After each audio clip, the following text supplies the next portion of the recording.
வணக்கம். பிஸ்னஸ் பண்ணுறவங்க எல்லாருமே சொல்கிற ஒரு வார்த்தை, மார்க்கெட்டிங் பண்ணுறது ரொம்ப கஷ்டமாக இருக்குது. எப்படி மார்க்கெட்டிங் பண்ணுறதுனே தெரியல. பொருட்களை உற்பத்தி பண்ணிட்டேன், ஆனால் விற்கிறதுக்கு தெரியல. என்னால் மார்க்கெட் பண்ண முடியல அப்படின்னு சொல்கிறவங்களுக்கு 3 டிப்ஸு சொல்கிறேன். சரிங்களா?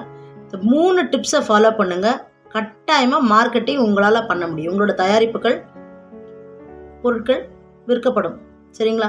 3 என்னென்னா, நீங்கள் பொருளை உற்பத்தி பண்ணுறதுக்கு முன்னாடி ஃபஸ்ட்டு கவனிங்க, யார் உங்களுடைய டார்கெட் கஸ்டமர்னு பாருங்கள். So identify your target customer. First என்னது, உங்கள் பொருளை கொண்டு போய் சேர்க்க போகிறீங்கள, வாங்க போகிறாங்கல்ல, அவங்க யாருன்றதில் உங்களுக்கு ஒரு தெளிவான பார்வை இருக்கும். சரிங்களா? ஸோ டார்கெட் கஸ்டமர் நீங்கள் கரெக்டாக கண்டுபிடிச்சிருக்கீங்களான்னு பாருங்கள். கண்டுபிடிக்கலன்னா கண்டுபிடிங்க. சரிங்களா? ஸோ டார்கெட் கஸ்டமர் தான் ஃபஸ்ட்டு மார்க்கெட்டிங்கில் சக்ஸஸ் பண்ண முடியும்.